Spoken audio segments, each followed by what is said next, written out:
चलो तो भोले का फोटो आ रहा है और मेरा भी आ रहा है, थोड़ा थोड़ा है। चलो चलो प्रशांत, तुम्हारे लिए हो रहा था रिकॉर्डिंग। चलो तो कल हमने क्या पढ़ा था? कल पढ़ा था हमने, यानी ये तो पढ़ लिया, क्या नाम है तुम्हारा, ड्रामा पढ़ लिया। अब है एलिमेंट्स ऑफ नोवेल। अब जो हम पढ़ने जा रहे हैं वो एलिमेंट्स ऑफ नोवेल है प्रशांत, ठीक है। ये सेकंड है, तुमने वो तो पढ़ ही लिया था ड्रामा। अब है ये एलिमेंट्स ऑफ नोवेल।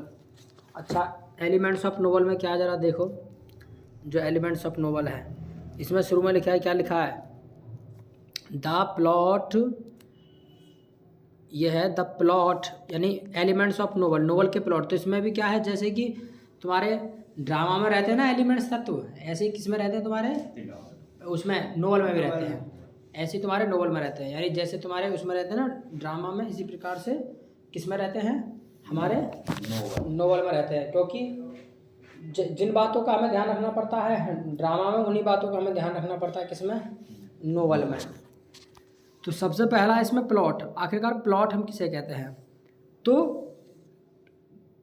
प्लॉट का मतलब वही है कथानक, जैसे उसमें था प्लॉट, यानी the plot is one of the most important elements of the novel. यानी नोवेल का ये भी क्या होता है, मोस्ट इंपॉर्टेंट तत्व होता है। The plot has a substantial value, और इसकी मतलब क्या है, एक सब्सटेंशियल वैल्यू होती है।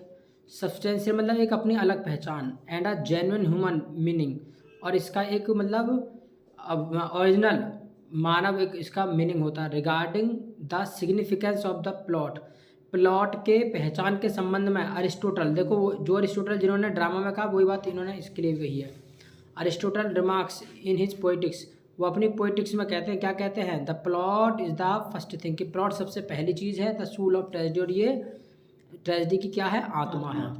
और करेक्टर इज सेकेंडरी, और ये कहते हैं कि जो करेक्टर है वो क्या है, सेकेंडरी है, वो दूसरे नंबर पर आता है। यानी प्लॉट के बाद जो आता है वो क्या आता है, मतलब करेक्टर आता है। प्लॉट के दूसरे नंबर पर क्या है, करेक्टर। अच्छा, ही ऑल्सो एड्स, और वो ऐड करते हैं क्या, there can be tragedy without a character but the plot is necessary. यानी there can be tragedy without a character, यानी बिना करेक्टर के ट्रेजेडी तो हो सकती है, लेकिन प्लॉट के बिना ये चीज़ संभव नहीं है। यानी प्लॉट इतना इंपॉर्टेंट है। तो ये है पहले पैसेज का मतलब प्रशांत, ठीक है।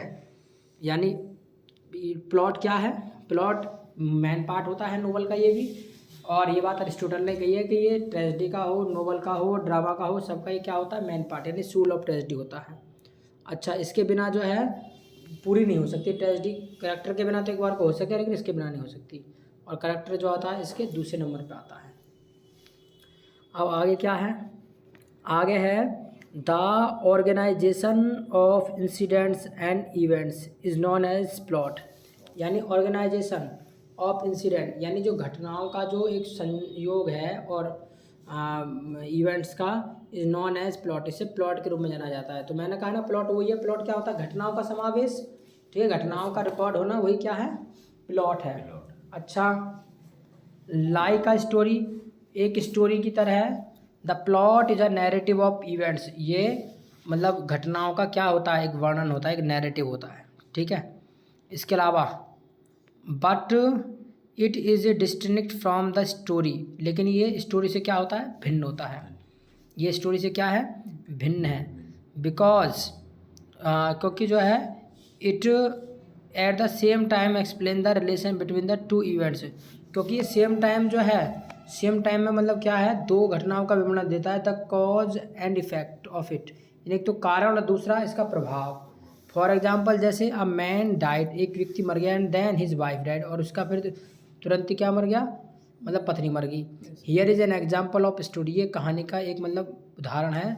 Here the events are arranged in sequence of time, यहाँ पर जो है ना, जो वो है घटना है, ये क्रम में लगाई गई हैं। A man died and then his wife died of grief, यानी पहले तो आदमी मरा, उसके बाद में उसके दुख की वजह से, मतलब जो है अपने पति के दुख की वजह से उसकी पत्नी भी मर गई।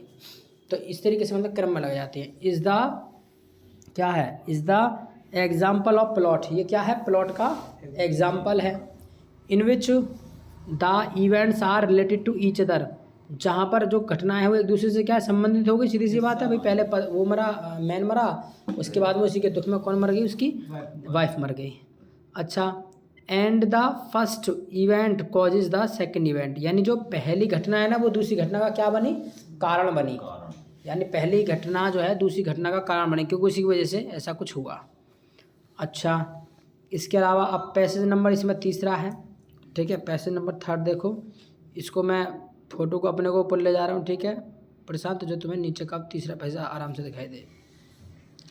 The plot of the novel, the plot of the novel consist of the real and solid meaning of human life. यानी the plot of the novel, जो नोवेल का जो प्लॉट होता है, consist of the real and solid meaning, इसका एक अपना वास्तविक और एक ठोस अर्थ होता है ऑफ ह्यूमन लाइफ, मतलब मानव जीवन का। So the story of the plot should be taken from real life, तो इसलिए इसकी जो प्लॉट की जो कहानी है वो should be taken from the real life, मतलब वास्तविक जीवन से ली जानी चाहिए। In the words of Hudson, Hudson ने क्या है, मतलब हडसन के शब्दों में, एक हडसन बोल रहे हैं मतलब एक ऑथर जिन्होंने कमेंट की है इसके बारे में, नोवेल के बारे में, प्लॉट के बारे में, क्या किया है, a novel is really great, एक नोवेल जो है ग्रेट होता है ओनली व्हेन, जब it lays its foundation broad and deep, जब इसकी नींव जो है कैसी हो, बड़ी हो और गहरी हो, इन द थिंग्स, चीज़ों में, which most constantly and seriously appeal to us, जो हमारे लिए लगातार और गंभीर रूप से क्या करे, अपील करे, प्रभावित करे, इन द स्ट्रगल, संघर्ष में, एंड फॉर्चून, हमारे भाग्य में, ऑफ अवर कॉमन ह्यूमनिटी, हमारे साधारण जो मानव जीवन होता है, ऐसी चीज़ों को मतलब वो दिखाए जो हमारे आसपास घटित होती हैं, ऐसे संघर्ष को दिखाए, तो वो वास्तव में एक सच्चा नोवेल होता है। अच्छा, आगे है the patience, emotions, conflicts, problems, यानी पैशंस मतलब भावनाएं, इमोशंस का मतलब भी भावनाएं, कन्फ्लिक्ट्स द्वंद्व, एंड प्रॉब्लम्स समस्याएं, बिलोंगिंग टू रियल लाइफ, यानी जो वास्तविक जीवन से संबंध खाती हैं, आर द थिंग्स, वो चीज़ें हैं, विच में अपील टू अस, जो हमारे लिए प्रभावित करती हैं। So our novelist should take notice of all these things with deep insight and try to present the deeper and harsh, मतलब रियलिटीज़ ऑफ लाइफ। तो इस प्रकार मतलब एक नोवेलिस्ट को क्या करना चाहिए, should take notice of all these things, इन सभी चीज़ों को नोटिस करना चाहिए, मतलब अच्छे से ध्यान रखना चाहिए, इन सब चीज़ों का इस्तेमाल होना चाहिए, विद डीप इंसाइट, मतलब गहरी समझ के साथ, and try to present the deeper and harsh realities of life, और जीवन की जो गहराइयाँ और जो एक कठोर वास्तविकता है जीवन की, वो दिखाई जानी चाहिए, उनका प्रयास किया जाना चाहिए एक नोवेलिस्ट के द्वारा। अच्छा, आगे है in all a novel should possess a well knit and well constructed plot, यानी इन ऑल, सभी में novel should possess a well knit, यानी नोवेल जो है एक well knit and well constructed plot, इसका मतलब सही ढंग में बना हुआ, सही ढंग में ढांचे में, मतलब जो है प्लॉट का होना जरूरी है, होना चाहिए सही ढंग में बना हुआ।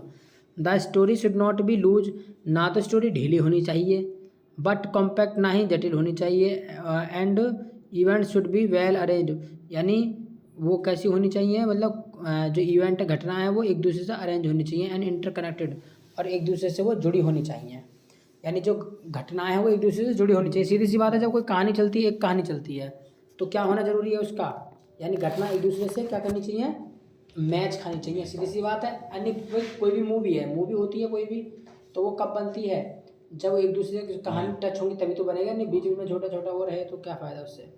तो प्रशांत पानी पी ले मैं है।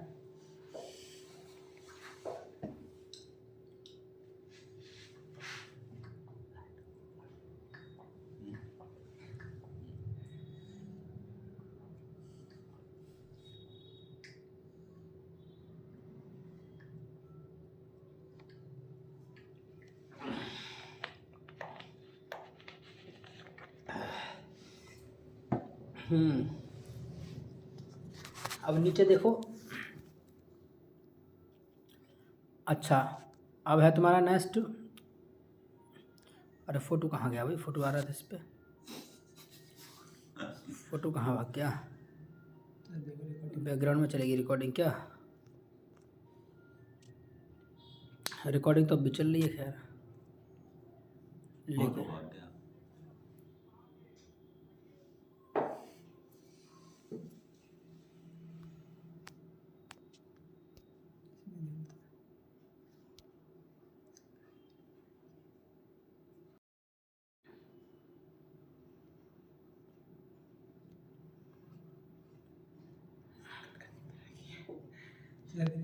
दो वीडियो बनाने पड़ेंगे। नहीं,